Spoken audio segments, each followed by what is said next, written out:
Assalamualaikum warahmatullahi wabarakatuh. Kita kembali lagi bersama saya pembahasan mata kuliah Geometri Euclid, masih di sub kesejajaran. Kita akan lanjutkan materi dari video sebelumnya. Nah, sebelumnya untuk teorema 3.8 dan 3.9 itu sudah kalian kerjakan ya. Ini pembuktiannya gitu ya. Dua garis dipotong transversal sehingga sudut-sudut berseberangan yang terbentuk kongruen maka sejajar. Kemudian yang teorema 39-nya, jika dua garis tegak lurus pada suatu garis yang sama maksudnya maka dua garis itu sejajar. Mungkin sedikit gambaran saja ya, tidak akan saya buktikan. Oke. Jika ada dua garis dipotong transversal maka sudut yang luar berseberangan yang terbentuk kongruen maka mereka sejajar. Jadi kurang lebih seperti inilah.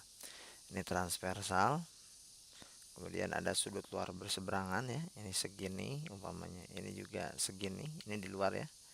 Maka ketika membuat garis mereka akan sejajar seperti itu. Jadi pada saat ini kongruen maka masih sejajar. Kemudian yang selanjutnya jadi dua garis itu tegak lurus.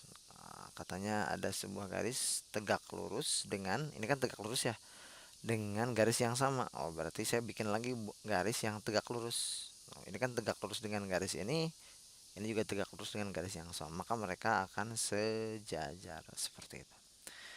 Ini sudah dibuktikan oleh kalian, hanya mereview saja. Kita lanjutkan ke teorema.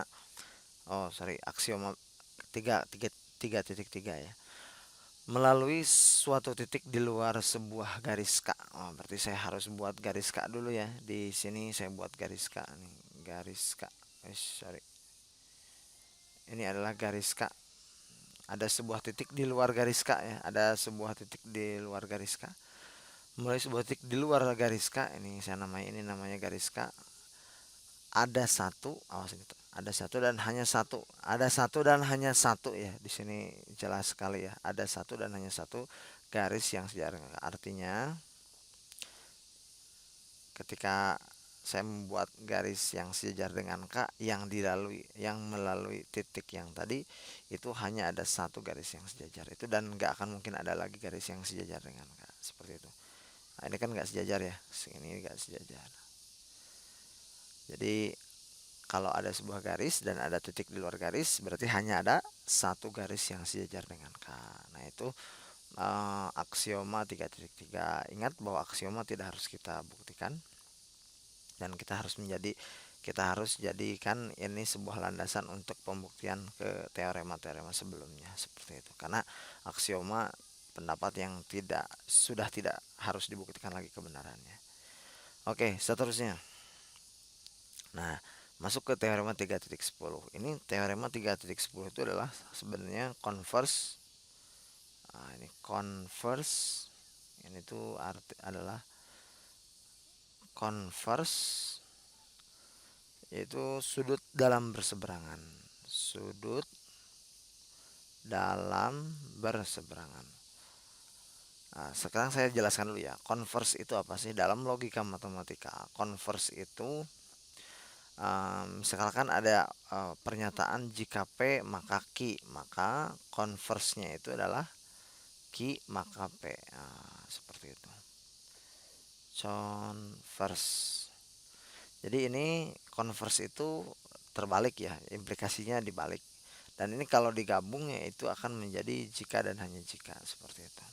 Pada saat converse dan implikasi biasanya sama itu akan jika, tapi kita tidak bahas itu ya. Intinya ini terbalik. Nah, di teorema 3 titik dalam berseberangan itu ya, yang dalam berseberangan itu kalau nggak salah teorema 3.6, teorema 3.6. Di video sebelumnya coba kalian cek ya nanti. Bunyinya seperti ini. Jika dua garis dipotong oleh transversal sehingga sudut-sudut dalam berseberangan itu kongruen maka sejajar. Jadi di teorema 3.6 itu kalau kongruen itu sejajar. Nah, sekarang converse-nya berarti dibalik. Kalau sejajar berarti kongruen. kongruen, seperti itu. Di sini juga dijelaskan jika dua garis yang dipotong, jika dua garis, ini sorry, kurang kurang kurang kalimat kalau nggak salah, dua garis sejajar ya ini. Kita tambahkan ya, jika dua garis sejajar dipotong transversal, ada dua garis sejajar ya, ada dua garis sejajar dipotong oleh transversal, maka sudut dalam berseberangan yang terbentuk, nah ini sudutnya itu akan terbentuk kongruen.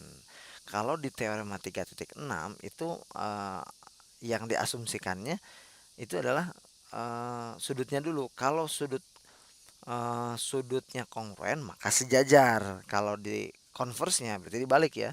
Jika garisnya sejajar maka sudut yang terbentuk kongruen. Kurang lebih seperti itu. Itu maksudnya dengan konvers ya.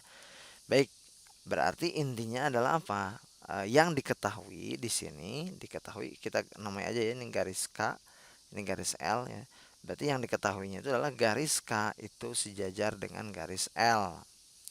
Dan yang harus kita buktikan, adalah, nah ini kita nama ya, ini sudut 1 dan ini sudut 2. Yang harus kita buktikan adalah sudut 1 itu kongruen dengan sudut 2. Ini yang harus kita buktikan. Jelas ya apa yang akan kita cari hari ini? Oke, kita buktikan. Kita mulai dari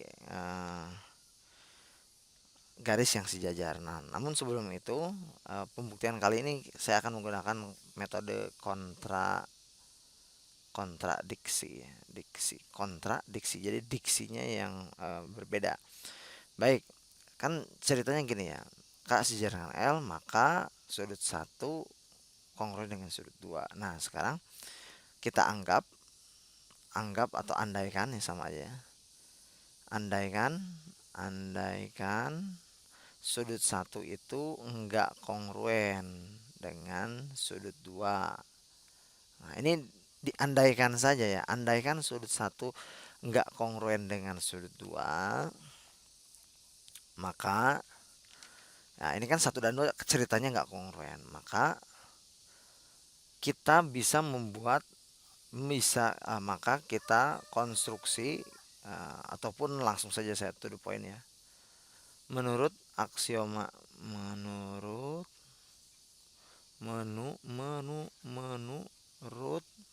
ini menurut ya, aksioma berapa ya, pokoknya saya lupa nih, aksioma konstruksi sudut.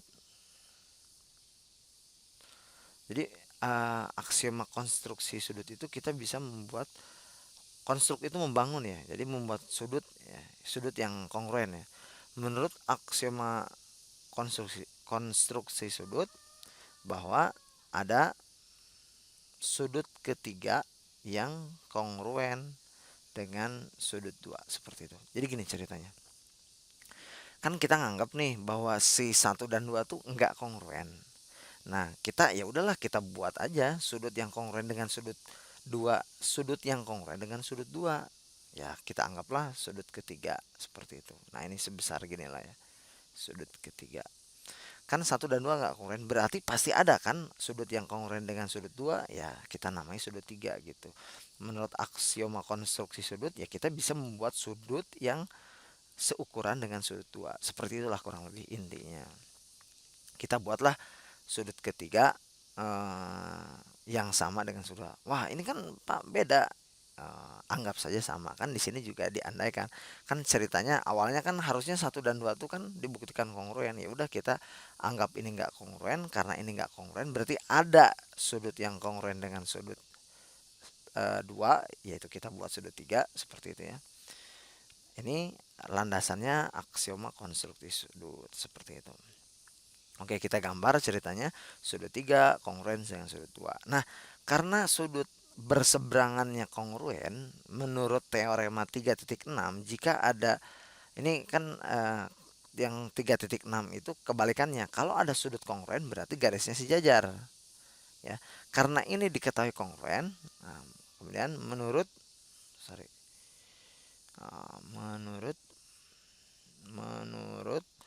teorema teorema 3.6 ya. Teorema 3.6, kalau ada dua sudut dalam berseberangan, maka garisnya yang terbentuknya adalah garis yang, sorry, ini beda warna saja. Garis yang terbentuk adalah sejajar. Oke. Karena ini kongruen, maka ini garis KL, garis M ya. Menurut teorema 3.6 berarti 3.6 ya, 3.6. Menurut teorema 3.6, karena sudut 3 dan sudut 2 kongruen, maka akan ada garis M yang sejajar dengan garis L. Seperti itu ya. Ada garis, menurut 3.6, kalau ada dua kongruen berarti ada garis yang terbentuk adalah sejajar. Berarti M dengan L tuh ya, singkatnya M itu sejajar dengan L. Artinya kan di awal sudah dikatakan kan, M sejajar dengan L, kemudian K sejajar dengan L. Artinya apa? Ada dua garis sejajar. Ini berarti ini apa? Ada dua garis sejajar. Nah, berarti artinya apa? Kalau saya ulangi ya, kalau ini enggak kongruen, ternyata ada dua garis sejajar. Nah, hal ini, dua garis sejajar ini adalah hal yang kontradiksi. Kontradiksi, maksudnya kontradiksi.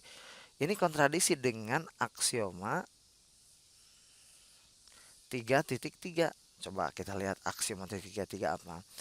Kata aksioma 3.3 bahwa kalau ada sebuah garis yang sejajar dan sebuah titik ya, itu hanya ada satu garis yang sejajar, hanya ada satu garis sejajar. Sedangkan di sini ini kan garis L, ini kan sebuah titik. Oh, ini saya tadi tidak namai, ini harusnya namai ya. Misalkan titik apalah P ya. Nah, di sini ini titik Q ya. Di sini ada sebuah garis dan ada sebuah titik P. Ternyata di titik P itu ada dua garis sejajar.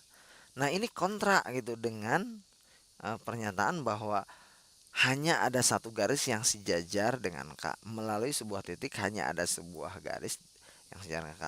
Artinya apa? Ini melawan aksioma 3.3. Berarti ini kontradiksi. Berarti ini adalah pernyataan yang salah. Ini terjadinya dua garis yang sejajar itu adalah hal yang salah karena melawan bertentangan dengan aksioma 3.3. Karena itu maka sudut satu haruslah kongruen dengan sudut dua gitu. Sudah. Nah, inilah disebut metode kontradiksi. Jadi kita akan buktikan bahwa kesimpulan secara singkatnya gini. Kalau ada dua garis sejajar, maka sudut dalam berseberangannya kongruen. Ini kan kongruen nih ceritanya. Nah, saya anggap saja, ya udahlah, saya anggap bahwa 1 dan 2 enggak kongruen gitu. Ternyata ketika ini enggak kongruen, malah menjadi salah. Oleh karena itu, ya ini enggak kongruen, berarti ini harus kongruen. Itulah metode kontradiksi.